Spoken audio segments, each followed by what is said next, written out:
ನಮಸ್ಕಾರ, ನೀವು ನೋಡ್ತಾ ಇದ್ದೀರಾ ಜಿ ಕನ್ನಡ ನ್ಯೂಸ್. ನಾನು ಸಂಪತ್ ವಂಡಾರು. ಸಾಕಷ್ಟು ಸುದ್ದಿಗಳಿವೆ, ಎಲ್ಲವನ್ನು ಕೂಡ ಒಂದೊಂದಾಗಿ ಗಮನಿಸ್ತಾ ಹೋಗೋಣ. ಒಂದು ಕಡೆಯಲ್ಲಿ ಗಮನಿಸ್ತಾ ಹೋಗೋದಾದ್ರೆ, ದೇವಸ್ಥಾನಗಳಲ್ಲಿ ಕಲೆಕ್ಟ್ ಆದಂಥ ದುಡ್ಡು ಸರ್ಕಾರಕ್ಕೆ ಹೋಗ್ತಾ ಇದೆ. ಇದರಿಂದ ದೇವಸ್ಥಾನಗಳ ಅಭಿವೃದ್ಧಿ ಆಗ್ತಾ ಇಲ್ಲ. ದೇವಸ್ಥಾನದ ಹುಂಡಿ ದುಡ್ಡುಗಳಿಂದ ದೇವಸ್ಥಾನಗಳನ್ನು ಅಭಿವೃದ್ಧಿ ಮಾಡೋದಿಲ್ಲ ಅಂತೇಳಿ ಬಿಜೆಪಿ ರಾಜ್ಯಾಧ್ಯಕ್ಷರಾಗಿರುವಂಥ BY ವಿಜಯೇಂದ್ರ ಅವರು ಒಂದು ಆರೋಪವನ್ನು ಮಾಡಿದರು. ಇದೇ ಆರೋಪಕ್ಕೆ ಸಚಿವರಾಗಿರುವಂಥ ರಾಮಲಿಂಗಾರೆಡ್ಡಿ ಅವರು ತಿರುಗೇಟನ್ನು ಕೊಟ್ಟಿದ್ದಾರೆ. ಹಾಗಾದರೆ ರಾಮಲಿಂಗಾರೆಡ್ಡಿ ಅವರು ಏನು ಹೇಳಿದರು? ಈ ಬಗ್ಗೆ ನಮ್ಮ ಪ್ರತಿನಿಧಿ ಪ್ರಶೋಭ್ ಸಂಪೂರ್ಣ ಮಾಹಿತಿಯನ್ನು ಕೊಟ್ಟಿದ್ದಾರೆ. ಬನ್ನಿ ನೋಡೋಣ.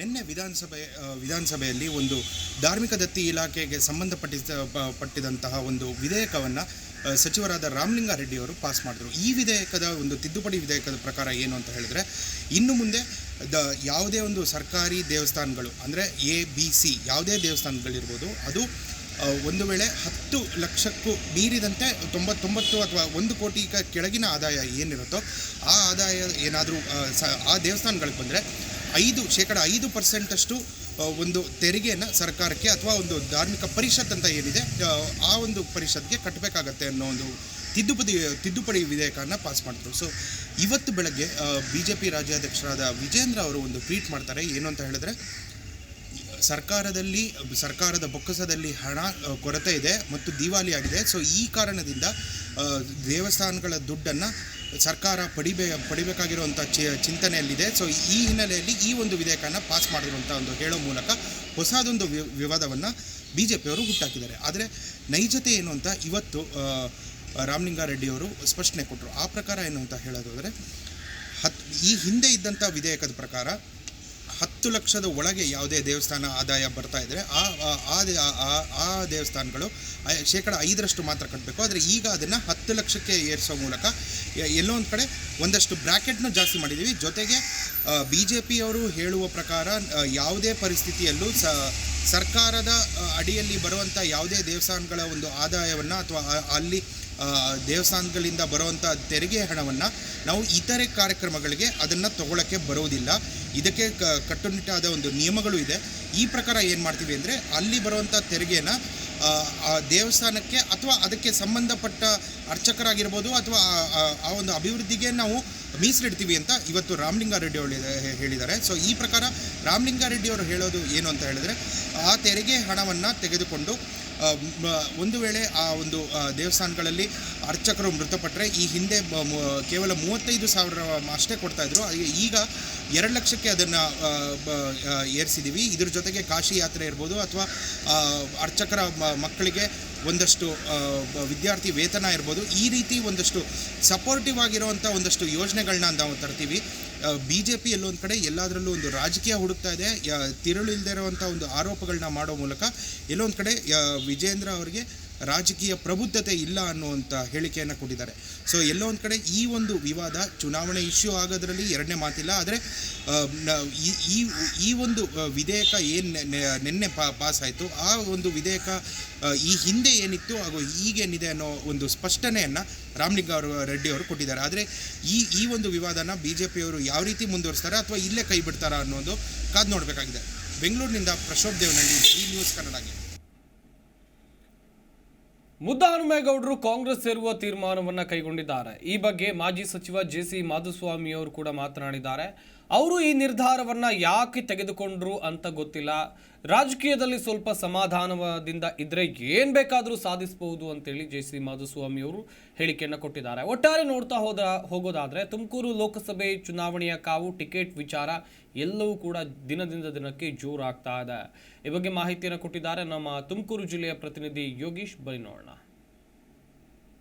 ಮಾಜಿ ಸಂಸದ ಮುದ್ದಹನುಮೇಗೌಡ ಕಾಂಗ್ರೆಸ್ ಸೇರ್ಪಡೆ ಯಾವಾಗ ಅನ್ನೋ ಕುತೂಹಲ, ಸಾಕಷ್ಟು ಪ್ರಶ್ನೆಗಳು ತುಮಕೂರು ಕಾಂಗ್ರೆಸ್ನಲ್ಲಿ ಕಾಡ್ತಾ ಇತ್ತು. ಈಗ ಅದಕ್ಕೆ ಒಂದು ಮುಹೂರ್ತ ಫಿಕ್ಸ್ ಆಗಿದೆ.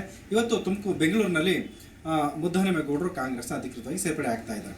ಇಷ್ಟು ದಿನಗಳ ಕಾಲ BJPಯಲ್ಲಿ ಇದ್ಕೊಂಡಂಥ ಮುದ್ದಹನುಮೇಗೌಡರು ಕಾಂಗ್ರೆಸ್ಗೆ ಬರೋದಿಲ್ಲ ಅನ್ನೋ ಮಾತುಗಳು ಕೇಳಿಬರ್ತಾ ಇತ್ತು. ಮತ್ತು BJPಯಲ್ಲಿ ಬಹುತೇಕ ಅವರಿಗೆ ಟಿಕೆಟ್ ಕೊಡ್ತಾರೆ ಅನ್ನೋ ಮಾತುಗಳು ಕೇಳಿಬಂದಿತ್ತು.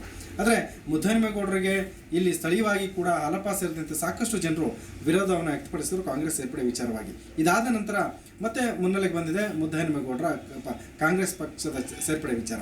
ಈಗಾಗಲೇ ಕಾಂಗ್ರೆಸ್ ಸೇರ್ಪಡೆಗೆ ಮುಹೂರ್ತ ಫಿಕ್ಸ್ ಆಗಿರೋದ್ರಿಂದ ಈಗಾಗಲೇ ಸಿದ್ದರಾಮಯ್ಯ ನೇತೃತ್ವದಲ್ಲಿ ಅವರು ಬೆಂಗಳೂರಿನಲ್ಲಿ DCM ಡಿ.ಕೆ. ಶಿವಕುಮಾರ್ ಸಮ್ಮುಖದಲ್ಲಿ ಕಾಂಗ್ರೆಸ್ಸನ್ನು ಸೇರ್ಪಡೆ ಆಗ್ತಾ ಇದ್ದಾರೆ. ಈಗ ಅವರಿಗೆ ಟಿಕೆಟ್ ಸಿಗುತ್ತಾ, ಈ ಪ್ರಶ್ನೆ ಇನ್ನೂ ಗೊಂದಲವಾಗಿದೆ. ಯಾಕೆಂದರೆ ಇವರು ಬರಬೇಕಾದ್ರೆ ಕಾಂಗ್ರೆಸ್ಗೆ ಬರಬೇಕು, ಯಾವುದೇ ಷರತ್ತಿಲ್ಲದೆ ಕಾಂಗ್ರೆಸ್ಗೆ ಬರ್ತಾ ಇದ್ದಾರೆ ಅನ್ನೋ ಮಾತನ್ನು ಹೇಳಿದ್ರು ಕೂಡ ಇದರ ಹಿಂದೆ ರಾಜಕೀಯ ಲಾಭ ಇದೆ ಅನ್ನೋದು ಎಲ್ಲರಿಗೂ ಗೊತ್ತಾಗುತ್ತೆ. ಯಾಕೆಂದರೆ ಸರಳ ಸಜ್ಜನಿಕೆಯ ವ್ಯಕ್ತಿ ಆಗಿರುವಂಥ ಮುದ್ದಹನುಮೇಗೌಡರಿಗೆ ಕಾಂಗ್ರೆಸ್ಸಿಂದ ಟಿಕೆಟ್ ಕೊಟ್ಟರೆ ಬಹುತೇಕ ಇಲ್ಲಿ ಗೆಲ್ತಾರೆ ಅನ್ನೋ ಮಾತುಗಳು ಸಹಜವಾಗಿ ಕೇಳಿಬರ್ತಾ ಇದೆ.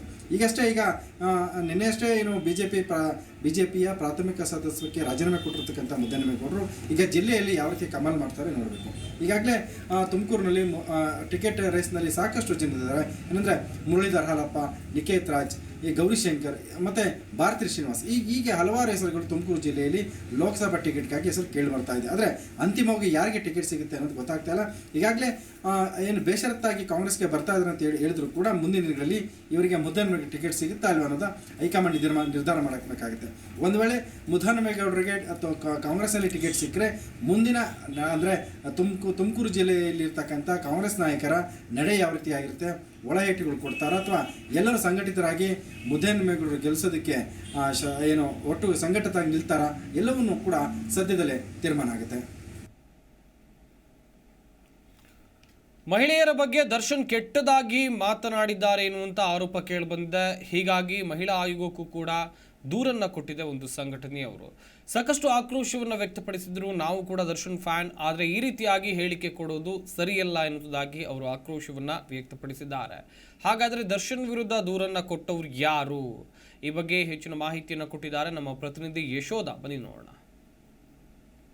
ಚಾಲೆಂಜಿಂಗ್ ಸ್ಟಾರ್ ದರ್ಶನ್ ಅವರು ಹೇಳಿದ ಒಂದು ಹೇಳಿಕೆ ಇದೀಗ ಸಿಕ್ಕಾಪಟ್ಟೆ ಸದ್ದು ಮಾಡ್ತಿದೆ. ಅದುವೇ ಶ್ರೀರಂಗಪಟ್ಟಣದಲ್ಲಿ ಅವರ 25ನೇ ವರ್ಷದ ಸಿನಿಮಾ ಜರ್ನಿಗೆ ಸಂಬಂಧಪಟ್ಟಂತೆ ಆದಂತಹ ಡಿ ಬೆಳ್ಳಿ ಪರ್ವ ಕಾರ್ಯಕ್ರಮದಲ್ಲಿ ಅವರು ಆಡಿದ ಮಾತುಗಳಿಗೆ ಇದೀಗ ಮಹಿಳಾ ಮಣಿಗಳು ಆಕ್ಷೇಪಣೆಯನ್ನು ಎತ್ತಿದ್ದಾರೆ. ಅದೇನಪ್ಪ ಅಂತ ಹೇಳಿದರೆ, ಇವತ್ತು ಇವಳಿರ್ತಾಳೆ, ನಾಳೆ ಅವಳಿರ್ತಾಳೆ, ಇವನ ಅಜ್ಜಿನ ಬಡಿಯ ಅನ್ನೋ ಪದವನ್ನು ಬಳಸಿದ್ರು. ಈ ಪದವನ್ನು ಬಳಸಿದ್ದು ತಪ್ಪು. ಅಷ್ಟು ಜನರ ಮುಂಭಾಗದಲ್ಲಿ ಎಲ್ಲ ಸೆಲೆಬ್ರಿಟಿಗಳಿದ್ರು, ಸ್ವಾಮೀಜಿಗಳಿದ್ರು, MP ಸುಮಲತಾ ಇದ್ರು. ಇವರ ಮುಂಭಾಗದಲ್ಲಿ ಅಂಡ್ ಅಭಿಮಾನಿಗಳ ಮುಂಭಾಗದಲ್ಲಿ ಈ ಥರ ಪದವನ್ನು ಬಳಸಿದ್ದು ಎಷ್ಟು ಸರಿ? ಮುಂದೊಂದು ದಿನ ಅವರನ್ನು ಫಾಲೋ ಮಾಡುವ ಅಭಿಮಾನಿಗಳು ಕೂಡ ಇದೇ ಮಾತನ್ನು ಮುಂದುವರಿಸಿದ್ರೆ, ಇದೇ ರೀತಿ ಹೆಣ್ಣು ಮಕ್ಕಳಿಗೆ ಅಗೌರವವನ್ನು ತೋರಿಸ್ತಾ ಹೋದರೆ ಯಾರು ಕೇಳೋರು ಅಂತ ಹೇಳಿದೀಗ ಮಹಿಳೆಯರು ಫೀಲ್ಡಿಗೆ ಇಳಿದು ಹೋರಾಟವನ್ನು ಮಾಡ್ತಿದ್ದಾರೆ. ಅವರು ಈ ಕೂಡಲೇ ಕ್ಷಮೆಯನ್ನು ಯಾಚಿಸಬೇಕು, ಮಹಿಳೆಯರಿಗೆ ಗೌರವವನ್ನು ಕೊಡಬೇಕು. ಮನೆಯಲ್ಲಿ ಪತ್ನಿಗೂ ಗೌರವ ಕೊಡಲ್ಲ, ಹೆಣ್ಮಕ್ಳಿಗೂ ಕೊಡಲ್ಲ, ಕೇವಲ ಸಿನಿಮಾಗಳಲ್ಲಿ ಮಾತ್ರ ಜನರಿಗೆ ಸಂದೇಶವನ್ನು ಕೊಡೋದು, ಮಹಿಳೆಯರಿಗೆ ಗೌರವಿಸಿ ಅನ್ನೋ ಪದಗಳನ್ನ ಬಳಸ್ತಾರೆ ವಿನಃ ಹೊರಗಡೆ ಅವರು ಯಾಕೆ ಈ ರೀತಿ ಮಾಡ್ತಿದ್ದಾರೆ ಅಂತ ಹೇಳಿ ಇದೀಗ ಮಹಿಳೆಯರು ಅಂದರೆ ಗೌಡ್ತಿ ಸೇನೆಯ ಏನು ಮಹಿಳೆಯರು ಇವತ್ತು ಬೀದಿಗೆ ಇಳಿದು ಮಹಿಳಾ ಆಯೋಗಕ್ಕೆ ದೂರನ್ನು ಕೊಟ್ಟಿದ್ದಾರೆ. ಈ ಕೂಡಲೇ ಕ್ಷಮೆ ಯಾಚಿಸಬೇಕು. ಜೊತೆಗೆ ಇನ್ನು ಮುಂದೊಂದಿನ ದಿನ ಯಾವತ್ತೂ ಕೂಡ ಹೆಣ್ಣು ಮಕ್ಕಳಿಗೆ ಅಗೌರವ ಸೂಚಿಸುವಂಥ ಯಾವುದೇ ರೀತಿಯ ಪದಗಳನ್ನು ಬಳಸಬಾರ್ದು ಅಂತ ಹೇಳಿ ಇದೀಗ ಒಂದು ದೂರನ್ನು ಕೊಟ್ಟಿದ್ದಾರೆ. ಇನ್ನು ಇದೇ ವಿಚಾರಕ್ಕಾಗಿ ದರ್ಶನ್ ಅವರು ಹಾಗಾದರೆ ಏನಾದ್ರು ರಿಯಾಕ್ಟ್ ಮಾಡ್ತಾರಾ, ಕ್ಷಮೆ ಯಾಚಿಸ್ತಾರಾ ಅನ್ನೋದು ಕೂಡ ಬಹುದೊಡ್ಡ ಪ್ರಶ್ನೆ. ಆ್ಯಂಡ್ ಈ ವಿಚಾರವನ್ನು ಕೂಡ ಮೆನ್ಷನ್ ಮಾಡ್ತಾರೆ. ಏನಪ್ಪ ಅಂತ ಹೇಳಿದ್ರೆ, ಅದೃಷ್ಟ ದೇವತೆ ಏನಾದರೂ ನಿಮ್ಮ ಕೈಗೆ ನಿಮ್ಮ ಮನೆಗೆ ಬಂದರೆ ಆಕೆಯನ್ನು ಬೆತ್ತಲಾಗಿಸಿ ನಿಮ್ಮ ಬೆಡ್ರೂಮ್ನಲ್ಲಿ ಇಟ್ಕೊಳ್ಳಿ ಅನ್ನೋ ಪದವನ್ನು ಬಳಸಿದ್ರು. ಆ ಪದವನ್ನು ಕೂಡ ಇಲ್ಲಿ ಹೇಳಿಕೊಂಡು ಮತ್ತು ಜೊತೆಗೆ ಅವರ ಪತ್ನಿಗೂ ಕೂಡ ಅವರು ಸರಿಯಾಗಿ ಮರ್ಯಾದೆಯನ್ನು ಕೊಡಲ್ಲ, ಅವ್ರಿಗೂ ಕೂಡ ಅಗೌರವವನ್ನು ತೋರಿಸ್ತಾರೆ. ಈ ರೀತಿ ಮಾಡೋದು ಸರಿಯಲ್ಲ. ಇದು 4 ಜನಕ್ಕೆ ಅವರನ್ನು ಪ್ರೀತಿಸುವಂಥ ಅಭಿಮಾನಿಗಳು ಕೂಡ ಇದೇ ರೀತಿ ಮಾಡ್ಕೊಂಡು ಹೋದರೆ ಎಷ್ಟು ಸರಿ? ನಾವು ಕೂಡ ಅವರನ್ನು ಪ್ರೀತಿ ಮಾಡುವಂಥ ಅಭಿಮಾನಿಗಳು, ನಾವು ಕೂಡ ಅವರ ಸಿನಿಮಾಗಳನ್ನು ನೋಡಿ ಅವರನ್ನು ಬೆಳೆಸಿದ್ರಲ್ಲಿ ನಾವು ಕೂಡ ಇದ್ವಿ. ಈ ಕೂಡಲೇ ಇದನ್ನೆಲ್ಲವನ್ನು ಕೂಡ ನಿಲ್ಲಿಸಬೇಕು ಅಂತ ಹೇಳಿ ಒಂದು ಗೌಡ್ತಿ ಸೇನೆಯ ಅಧ್ಯಕ್ಷರಾದಂತಹ ರೇಣುಕಾ ಆದಿಯಾಗಿ ಎಲ್ಲ ಬೆಂಬಲಿಗರು ಇವತ್ತು ಬಂದು ಕಂಪ್ಲೇಂಟನ್ನು ಕೊಟ್ಟಿದ್ದಾರೆ. ಈ ಒಂದು ವಿಚಾರ ಹಾಗಾದರೆ ಮುಂದೆ ಯಾವ ರೀತಿಯ ತಿರುವನ್ನು ಪಡ್ಕೊಳ್ಳುತ್ತೆ?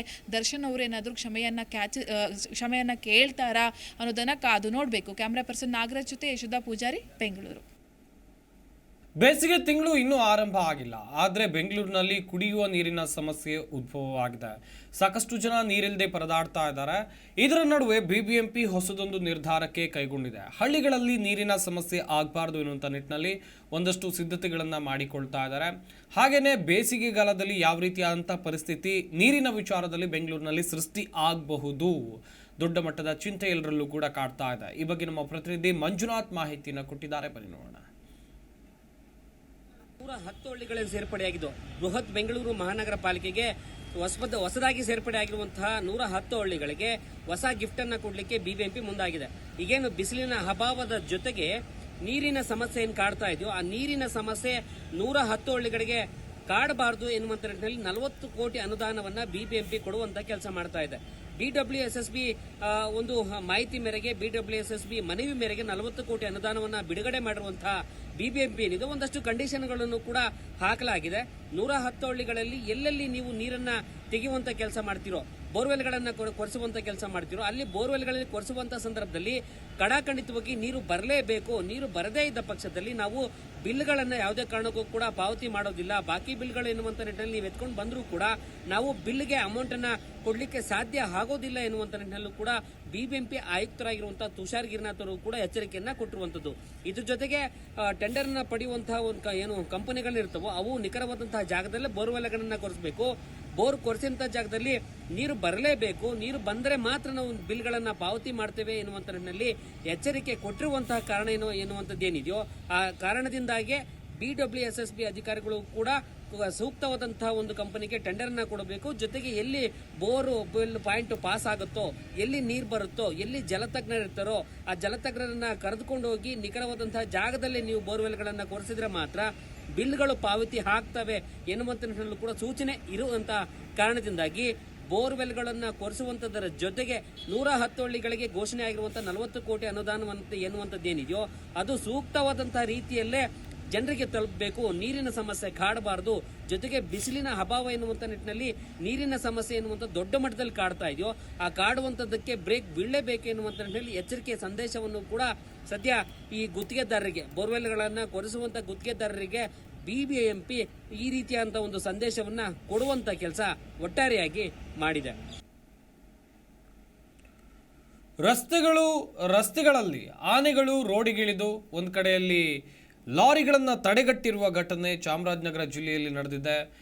ಕೂದಲೆಳೆ ಅಂತರದಿಂದ ಚಾಲಕ ಇಲ್ಲಿ ಜಸ್ಟ್ ಮಿಸ್ ಆಗಿದ್ದಾನೆ. ಇನ್ನೊಂದು ಕಡೆಯಲ್ಲಿ ಗಮನಿಸ್ತಾ ಹೋಗೋದಾದ್ರೆ ಕಾರಿನಿಂದ ಇಳಿದು ಅರಣ್ಯದಲ್ಲಿ ಸಂಚರಿಸುವಂತ ಸಂದರ್ಭದಲ್ಲಿ ಕಾಡಿನಲ್ಲೇ ಇಳಿದಿದ್ದಕ್ಕಾಗಿ ಕಾರಿನ ಚಾಲಕನಿಗೆ 25,000 ರೂಪಾಯಿ ಫೈನ್ ಅನ್ನು ಕೂಡ ಅರಣ್ಯ ಇಲಾಖೆಯವರು ಹಾಕಿದ್ದಾರೆ. ಈ ಬಗ್ಗೆ ಮಾಹಿತಿಯನ್ನು ಕೊಟ್ಟಿದ್ದಾರೆ ನಮ್ಮ ಪ್ರತಿನಿಧಿ ಸುರೇಂದ್ರ. ಬನ್ನಿ ನೋಡೋಣ. ಲಾರಿಯೊಂದಕ್ಕೆ ಅಡ್ಡಗಟ್ಟಿದ್ದಂಥ ಸಲಗದಿಂದ ಚಾಲಕ ಹಾಗೂ ಲಾರಿ ಚಾಲಕ ಕೂದಲೆಳೆ ಅಂತರದಲ್ಲಿ ಪಾರಾಗಿರುವ ಘಟನೆ ಚಾಮರಾಜನಗರ ಗಡಿಭಾಗವಾದಂತಹ ತಮಿಳುನಾಡಿನ ಹಾಸನೂರಿನಲ್ಲಿ ಇಂದು ನಡೆದಿದೆ.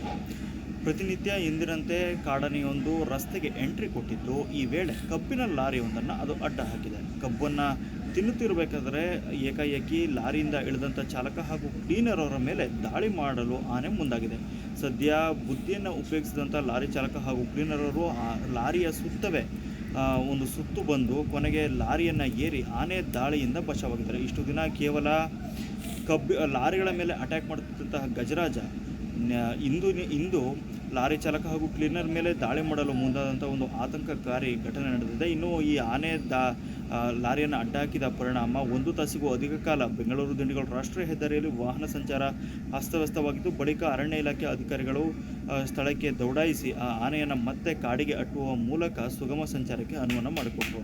ಇನ್ನು ಮತ್ತೊಂದು ಆನೆ ದಾಳಿ ಪ್ರಕರಣವನ್ನು ಗಮನಿಸಿದರೆ ಬಂಡೀಪುರ ಹುಲಿ ಸಂರಕ್ಷಿತ ಪ್ರದೇಶದ ಮೂಲೆಹೊಳೆ ಅರಣ್ಯ ವಲಯದಲ್ಲಿ ಫೆಬ್ರವರಿ 1ರಂದು ಕಾರಿನಿಂದ ಇಳಿದಿದ್ದಂಥ ಪ್ರವಾಸಿಗರಿಗೆ ಏಕಾಏಕಿ ಆನೆ ಒಂದು ದಾಳಿ ಮಾಡಲು ಮುಂದಾಗಿತ್ತು. ಕೆಲ ಮೀಟರ್ಗಟ್ಟಲೆ ಕೂಡ ಅಟ್ಟಾಡಿಸಿಕೊಂಡು ಹೋಗಿತ್ತು. ಇನ್ನು ಅಲ್ಲೂ ಕೂಡ ಆಂಧ್ರ ಪ್ರದೇಶ ಮೂಲದ ಶ್ರೀನಿವಾಸ ಮೂರ್ತಿ ಹಾಗೂ ಮತ್ತೋರ್ವ ಪ್ರವಾಸಿಗನಿಗೆ ಏನು ಕೂದಲೆಳೆ ಅಂತರದಲ್ಲಿ ಪಾರಾಗಿದ್ದರು. ಇನ್ನು ಈ ವಿಡಿಯೋ ಸಾಮಾಜಿಕ ಜಾಲತಾಣದಲ್ಲಿ ಸಾಕಷ್ಟು ವೈರಲ್ ಆಗಿತ್ತು. ಅದೇ ರೀತಿ ಮಾಧ್ಯಮಗಳು ಕೂಡ ಸುದ್ದಿಯನ್ನು ಬಿತ್ತರಿಸಿದವು. ಇನ್ನು ಮಾಧ್ಯಮಗಳು ಸುದ್ದಿ ಬಿತ್ತರಿಸಿದ್ರಿಂದ ಎಚ್ಚೆತ್ತಂಥ ಬಂಡೀಪುರ ಅರಣ್ಯ ಇಲಾಖೆ ಅದರ ಸತ್ಯಾಸತ್ಯತೆಯನ್ನು ಪರಿಶೀಲಿಸಿ ಜೊತೆಗೆ ಅಲ್ಲಿ ಬಂದಿದ್ದಂಥ ಪ್ರವಾಸಿಗರ ಎಲ್ಲ ವಿವರವನ್ನು ಪಡೆದುಕೊಂಡು ಆಂಧ್ರ ಪ್ರದೇಶದ ವಿಶಾಖಪಟ್ಟಣಂ ಮೂಲದ ಶ್ರೀನಿವಾಸ ಮೂರ್ತಿ ಎಂಬುವರಿಗೆ 25,000 ರೂಪಾಯಿ ದಂಡವನ್ನು ವಿಧಿಸಿದ್ದಾರೆ. ಯಾವುದೇ ಕಾರಣಕ್ಕೂ ಕೂಡ ರಕ್ಷಿತ ಅರಣ್ಯದಲ್ಲಿ ಕಾರಿನಲ್ಲಿ ಮಧ್ಯ ಇಳಿಯಬಾರದು ಎಂಬ ಒಂದು ಕಾನೂನು ಇದ್ದರೂ ಕೂಡ ಕಾನೂನನ್ನು ಉಲ್ಲಂಘಿಸಿ ಅವರು ಸೆಲ್ಫಿ ಆಸೆಗೋ ಅಥವಾ ಬಹಿರ್ದೆಸೆಗೆ ತೆರಳಬೇಕಾಗುವ ಇದಕ್ಕೋಸ್ಕರನೂ ಕೂಡ ಅವ್ರ ಕಾರಿನಿಂದ ಇಳಿದಿದ್ದಾರೆ. ಅವ್ರ ಕಾರಿನಿಂದ ಇಳಿದಿದ್ದಕ್ಕೇ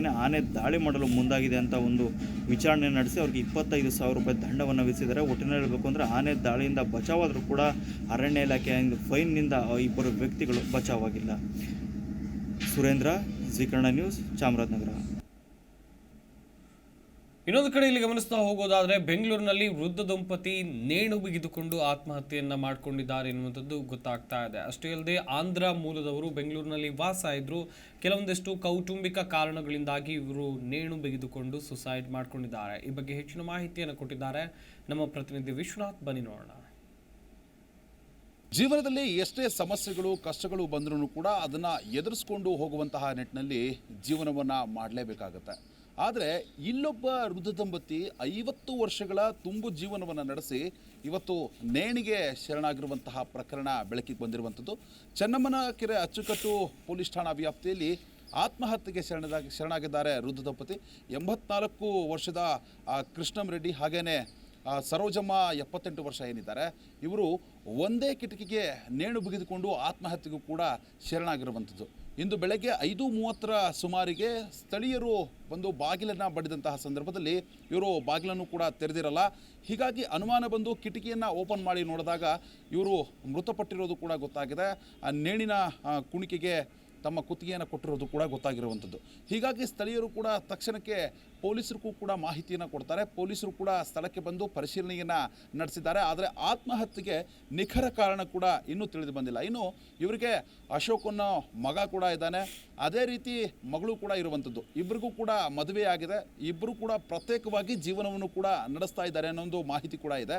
ಹೀಗಾಗಿ ಇವರು ಒಂದು 3 ಅಂತಸ್ತಿನ ಕಟ್ಟಡವನ್ನು ಕೂಡ ಹೊಂದಿದ್ದಾರೆ. ಆ ಟಾಪ್ ಫ್ಲೋರ್ನಲ್ಲಿ ಏನು ಒಂದು ಸಣ್ಣ ರೂಮ್ ಇರುತ್ತೆ, ಆ ಫ್ಲೋರ್ನಲ್ಲೇ ಇವರು ಕೂಡ ಈ ದಂಪತಿ ವಾಸವಾಗಿರ್ತಾರೆ. ಆದರೆ ಇವತ್ತು ಅದೇ ಕೋಣೆಯಲ್ಲಿ ಆತ್ಮಹತ್ಯೆಗೆ ಶರಣಾಗಿರುವಂಥದ್ದು ಎಲ್ಲರೂ ಕೂಡ ಶಾಕ್ ಆಗಿದ್ದಾರೆ. ಸ್ಥಳೀಯ ಮಟ್ಟದಲ್ಲೂ ಕೂಡ ಎಲ್ಲರ ಜೊತೆಗೂ ಕೂಡ ಒಂದು ಉತ್ತಮವಾದ ಒಡನಾಟವನ್ನು ಇವರು ಹೊಂದಿದ್ರು ಅನ್ನೋದು ಮಾಹಿತಿ ಕೂಡ ಇರುವಂಥದ್ದು. ಆದರೆ ಪ್ರತಿದಿನವೂ ಕೂಡ ಇವರು ವಾಕಿಂಗ್ಗೆ ಹೋಗ್ತಾ ಇದ್ದರಂತೆ. ಆ ವಾಕಿಂಗ್ ಹೋಗುವಂತಹ ಸಂದರ್ಭದಲ್ಲೂ ಕೂಡ ಅಕ್ಕಪಕ್ಕದ ಮನೆಯವ್ರ ಜೊತೆ ಅನ್ಯೋನ್ಯವಾಗಿ ಇರುವಂತಹ ಕೆಲಸ ಕೂಡ ಆಗ್ತಾ ಇತ್ತು. ಆದರೆ ಇವತ್ತು ಮಾತ್ರ ಬಾಗಿಲನ್ನು ತೆರೆದಿರಲ್ಲ ದಂಪತಿ. ಹೀಗಾಗಿ ಅನುಮಾನಗೊಂಡಂತಹ ಸ್ಥಳೀಯರು ಕೂಡ ಹೋಗಿ ಬಾಗಿಲನ್ನು ಬಡಿದಾಗ ಬಾಗಿಲನ್ನು ಓಪನ್ ಮಾಡಿರೋದಿಲ್ಲ. ಹೀಗಾಗಿ ಅನುಮಾನ ಬಂದು ಕಿಟಕಿ ಓಪನ್ ಮಾಡಿದಾಗ ಈ ಆತ್ಮಹತ್ಯೆ ಪ್ರಕರಣ ಕೂಡ ಬೆಳಕಿಗೆ ಬಂದಿರುವಂಥದ್ದು. ಸದ್ಯಕ್ಕೆ ಪೊಲೀಸರು ಪರಿಶೀಲನೆ ನಡೆಸಿದಂಥ ಸಂದರ್ಭದಲ್ಲಿ ಯಾವುದೇ ಡೆತ್ ನೋಟ್ ಆಗಿರಬಹುದು, ಇನ್ನೊಂದಾಗಿರ್ಬೋದು, ಮಗದೊಂದಾಗಿರ್ಬೋದು, ಏನೂ ಪತ್ತೆ ಆಗಿಲ್ಲ. ಹೀಗಾಗಿ ಪೊಲೀಸರಿಗೂ ಕೂಡ ಇವರ ಸಾವಿನ ಸುತ್ತ ಸಾಕಷ್ಟು ಅನುಮಾನಗಳು ಕೂಡ ವ್ಯಕ್ತವಾಗ್ತಾ ಇರುವಂಥದ್ದು. ಇನ್ನು ಸ್ಥಳಕ್ಕೆ ಬಂದಂತಹ ಮಗ ಅಶೋಕ್ ಏನಿದ್ದಾರೆ, ಅವರು ಕೂಡ ನನ್ನ ತಂದೆ ತಾಯಿಯನ್ನು ನಾನು ತುಂಬ ಚೆನ್ನಾಗಿ ನೋಡ್ಕೊಳ್ತಾ ಇದ್ದೆ, ಆದರೆ ಯಾಕೆ ಈ ರೀತಿ ಮಾಡಿಕೊಂಡ್ರು ಅನ್ನೋ ಒಂದು ಅನುಮಾನ ನನಗೂ ಕೂಡ ಇದೆ, ದುಃಖ ಇದೆ ಅನ್ನೋ ಒಂದು ಮಾತುಗಳನ್ನು ಕೂಡ ಹೇಳಿರುವಂಥದ್ದು. ಆದರೆ ಇಲ್ಲಿ ಒಂದು ಸ್ಪಷ್ಟವಾಗ್ತಾ ಇದೆ, ತಂದೆ ತಾಯಿಯನ್ನು ಚೆನ್ನಾಗಿ ನೋಡ್ಕೊಂಡಿದ್ರೆ ಅವರನ್ನು ಪ್ರತ್ಯೇಕವಾಗಿ ಇಡುವಂತಹ ಕೆಲಸ ಕೂಡ ಇಲ್ಲಿ ಆಗ್ತಾ ಇರಲಿಲ್ಲ. ಹೀಗಾಗಿ ಕೌಟುಂಬಿಕ ಕಲಹ ಏನಾದರೂ ಆತ್ಮಹತ್ಯೆಗೆ ಕಾರಣ ಆಯಿತಾ, ಅಥವಾ ಆಸ್ತಿ ವಿಚಾರ ಏನಾದರೂ ಕಾರಣ ಆಯಿತಾ? ಯಾಕಂತಂದರೆ ಒಳ್ಳೆ ಸದೃಢವಾಗಿ ಒಳ್ಳೆ ಆಸ್ತಿವಂತರು ಕೂಡ ಆಗಿರ್ತಾರೆ ಹಿನ್ನೆಲೆಯರು. ಇವರು ಆಂಧ್ರ ಮೂಲದಿಂದ ಬಂದು ಇಲ್ಲಿ ಸೆಟಲ್ ಆಗಿರ್ತಾರೆ, ಹಣವಂತರು ಕೂಡ ಆಗಿರ್ತಾರೆ, 3 ಅಂತಸ್ತಿನ ಬಿಲ್ಡಿಂಗ್ ಕೂಡ ಇರುತ್ತೆ. ಹೀಗಾಗಿ ಎಲ್ಲೋ ಒಂದು ಕಡೆ ಆಸ್ತಿ ವಿವಾದ ಆತ್ಮಹತ್ಯೆ ಕಾರಣ ಆಯಿತಾ, ಅಥವಾ ಕೌಟುಂಬಿಕ ಕಲಹ ಕಾರಣ ಆಯಿತಾ ಅನ್ನೋ ಒಂದು ನಿಟ್ಟಿನಲ್ಲೂ ಕೂಡ ಈಗ ಪೊಲೀಸರು ತನಿಖೆಯನ್ನು ನಡೆಸ್ತಾ ಇರುವಂಥದ್ದು. ಒಟ್ಟಾರೆಯಾಗಿ ಜೀವನದ ಸಂಧ್ಯಾಕಾಲದಲ್ಲಿ ತುಂಬ ಉತ್ತಮವಾಗಿ ಮಕ್ಕಳ ಜೊತೆ ಜೀವನವನ್ನು ನಡೆಸಬೇಕಾದಂತಹ ದಂಪತಿ ಇವತ್ತು ನೇಣಿಗೆ ಶರಣಾಗಿರುವಂಥದ್ದು ದುರ್ದೈವವೇ ಸರಿ. ವಿಶ್ವನಾಥ್ ಹರಿಹರ, ಜಿ ಕನ್ನಡ ನ್ಯೂಸ್, ಬೆಂಗಳೂರು. ರಾಜ್ಯದ ಮೊದಲ ಡ್ರೈವರ್ಲೆಸ್ ಮೆಟ್ರೋ ಸಂಚಾರಕ್ಕೆ ಒಂದು ಕಡೆಯಲ್ಲಿ ಎಲ್ಲ ತಯಾರಿಯನ್ನು ಈಗಾಗಲೇ ಮಾಡಿಕೊಳ್ಳಲಾಗಿದೆ. ಯೆಲ್ಲೋ ಲೈನ್ಗೆ ಎಂಟ್ರಿ ಕೊಟ್ಟಿದೆ ಡ್ರೈವರ್ಲೆಸ್ ಮೆಟ್ರೋ. ಹೆಬ್ಬಗೋಡಿ ಡಿಪೋದಲ್ಲಿ ಮೆಟ್ರೋ ವಿಡಿಯೋ ಲೀಕ್ ಆಗಿದೆ. ಆರಂಭಿಕವಾಗಿ ಹಳದಿ ಮಾರ್ಗದಲ್ಲಿ ಮೆಟ್ರೋ ಸಂಚಾರ ಮಾಡಲಾಗಿದೆ. ನೀಲಿ ಮಾರ್ಗಕ್ಕೆ ವಿಸ್ತರಣೆ ಬಳಿಕ ನೇರಳೆ ಹಸಿರು ಮಾರ್ಗದಲ್ಲಿ ಪ್ರಯಾಣ ಮಾಡಲಿದೆ. ಯೆಲ್ಲೋ ಲೈನ್ಗೆ ಎಂಟ್ರಿ ಕೊಟ್ಟಿದೆ ಡ್ರೈವರ್ಲೆಸ್ ಮೆಟ್ರೋ. ಡ್ರೈವರ್ಲೆಸ್ ಮೆಟ್ರೋದ ಮೊದಲ ಯೆಲ್ಲೋ ಲೈನ್ ಚೆಕಿಂಗ್ ಮಾಡಲಾಗಿದೆ. ನಮ್ಮ ಮೆಟ್ರೋ ಯೆಲ್ಲೋ ಮಾರ್ಗದ ಮೊದಲ ಡ್ರೈವರ್ಲೆಸ್ ಮೆಟ್ರೋದ ಮೊದಲ ಟ್ರ್ಯಾಕ್ ಚೆಕಿಂಗ್ ವಿಡಿಯೋ ಸದ್ಯ ವೈರಲ್ ಆಗಿದೆ. ಹೆಬ್ಬಗೋಡಿ ಡಿಪೋದಲ್ಲಿರುವಂಥ ಮೆಟ್ರೋದ ಮೊದಲ ಚೆಕಿಂಗ್ ವಿಡಿಯೋ ವೈರಲ್ ಆಗಿರುವಂಥದ್ದು. ಈ ಬಗ್ಗೆ BMRCL ವಿಡಿಯೋ ರಿವೀಲ್ ಮಾಡಿದೆ. ಆರಂಭಿಕವಾಗಿ ಹಳದಿ ಮಾರ್ಗದಲ್ಲಿ ಪ್ರಯೋಗವನ್ನು ಮಾಡಲಾಗಿದೆ.